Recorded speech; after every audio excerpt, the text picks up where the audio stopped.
എല്ലാ മേഖലകളിലേക്കും പോയിട്ടുണ്ടായിരുന്നു. പക്ഷേ ഈ പറയുന്ന ആശമാരുടെ ഓണറേറിയം 1000 രൂപയാക്കി അങ്കണവാടി ജീവനക്കാർക്കുള്ള. അതെ, അതും 1000 കോടി വകയിരുത്തി 1000 രൂപ കൂട്ടിയിരിക്കുന്നു. അപ്പോൾ ഈ ആശാ വർക്കർമാരുടെ ഓണറേറിയം അവർ ഇത്രയും കാലം തെരുവിലിരുന്ന് സമരം ചെയ്ത് വെയിലും മഴയൊക്കെ കൊണ്ടു ആ സമയം കൊണ്ട് ഇത് കൂട്ടിയിരുന്നെങ്കിൽ ഇങ്ങനെയൊരു സമരം തന്നെ കാണേണ്ടി വരുമായിരുന്നില്ല, ആശമാരുടെ ഒരു എതിർപ്പ് നേരിടേണ്ടി വരുന്നില്ല. അങ്ങനെ ഒരു സാഹചര്യം ഒരുക്കിയ ശേഷം ഇത് കേന്ദ്രമാണ് ചെയ്യേണ്ടതെന്ന് പറഞ്ഞ ശേഷം ഇപ്പോൾ ഈ ഓണറേറിയം കൂട്ടുന്നു. ഇല്ല, ഞാൻ പറയാം.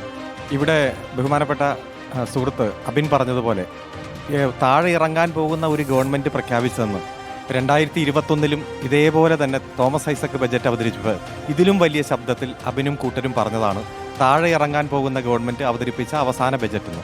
അതിനുശേഷം ഇത് 6ാമത്തെ ബജറ്റാണ് തുടർച്ചയായിട്ട് അതായത് LDF തുടർച്ചയായിട്ടുള്ള 10ാമത്തെ ബഡ്ജറ്റാണ്. ഇനി 15ാമത്തെ ബഡ്ജറ്റ് അവതരിപ്പിക്കുകയും അബിന് വന്ന് ഇതുപോലെ തന്നെ പറയാം. 20ാമത്തെ ബഡ്ജറ്റിനും അങ്ങനെ പറയാനുള്ള അവസരമുണ്ട്.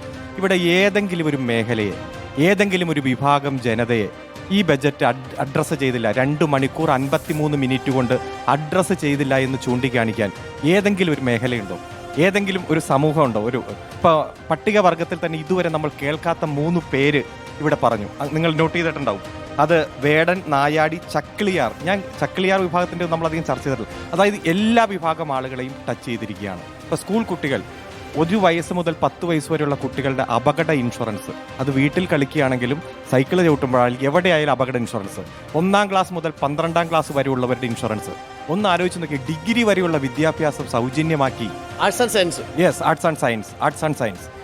PhD വിദ്യാർത്ഥികൾക്ക് പ്രത്യേകം ഒരു സ്റ്റൈഫൻഡും കിട്ടാത്തവർക്ക് 15,000 സ്റ്റൈഫൻഡ്.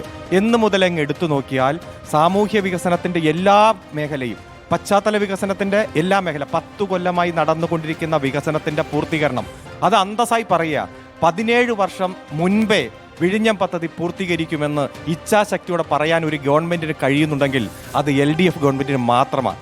വികസിത പ്രവർത്തനങ്ങൾ വൈകാറുണ്ട്, പക്ഷെ 17 വർഷം നേരത്തെ. ഇപ്പൊ പറഞ്ഞല്ലോ കേരളയിലുമായി ബന്ധപ്പെട്ടുകൊണ്ട് എന്താ ധനകാര്യമന്ത്രി പറഞ്ഞേ? പേരിലല്ല കാര്യം, അതിന്റെ ടെക്നോളജിയിലല്ല കാര്യം, ഇച്ഛാശക്തിയോടെ നടപ്പാക്കാൻ വേണ്ടിയിട്ടുള്ള ഉത്തരവാദിത്വം, പ്രഖ്യാപനം. അതും പറയുമ്പോൾ 3 ദിവസം മുമ്പ് കെ സുധാകരൻ പറഞ്ഞു ഞങ്ങൾ അനുവദിക്കില്ല, സമരം തുടരും. 2 ദിവസം കഴിഞ്ഞപ്പോൾ എന്തിയെ പ്രതിപക്ഷ നേതാവ് മാറ്റി പറഞ്ഞേ? കാരണം LDF ഗവൺമെന്റ് പ്രഖ്യാപിച്ചതാണെങ്കിൽ അത് വരും എന്ന് ഉറപ്പുള്ളത് കൊണ്ട് VD സതീശൻ പറഞ്ഞു കുഴപ്പമില്ല, അതിവേഗ പാതയാകാം. ഇതുപോലെ തന്നെ ഓരോ മേഖല എടുത്ത് പരിശോധിക്കുക. ടച്ച് ചെയ്യാത്തൊരു മേഖലയില്ല. ഓരോ മേഖലയിൽ നിന്നുള്ളവരുണ്ട്. ഒറ്റ സെക്കൻഡ്, എന്നോട് ചോദിച്ച ചോദ്യം, ഈ 1000 രൂപ കൂട്ടി ആശാ വർക്കേഴ്സ് മാത്രമല്ല പറയണ്ടേ. 2 മാസം മുമ്പ് 1000 രൂപ കൂട്ടിയിരുന്നു, ഇപ്പോഴും 1000 കൂട്ടി, ഇപ്പോൾ 9,000 ആയി. അതായത് ഈ ഗവൺമെന്റ് വരുമ്പോൾ 1000 ഉള്ളത് ഇപ്പോൾ 8,000 രൂപ കൂട്ടി 9,000 മാറി. ഇന്ത്യയിൽ ഏതെങ്കിലും ഒരു സംസ്ഥാനത്ത് 9,000 രൂപ ഓണറോറിയമായി ആശാ വർക്കേഴ്സിന് കൊടുക്കുന്നുണ്ടെങ്കിൽ ഈ പരിപാടി ഇവിടെ നിർത്താം. ഞാനതാണ് ചോദിച്ചത്, നേരത്തെ ചെയ്യാമായിരുന്നു. ഇതിപ്പോ അവരുടെ സമരവും വെയിലും മഴയൊക്കെ. ബജറ്റ് നേരത്തെ അവതരിപ്പിക്കാൻ പറ്റില്ലല്ലോ. കേൾക്കേണ്ടി വന്നു. ഇല്ല, ബജറ്റ് നേരത്തെ അവതരിപ്പിക്കാൻ പറ്റില്ലോ.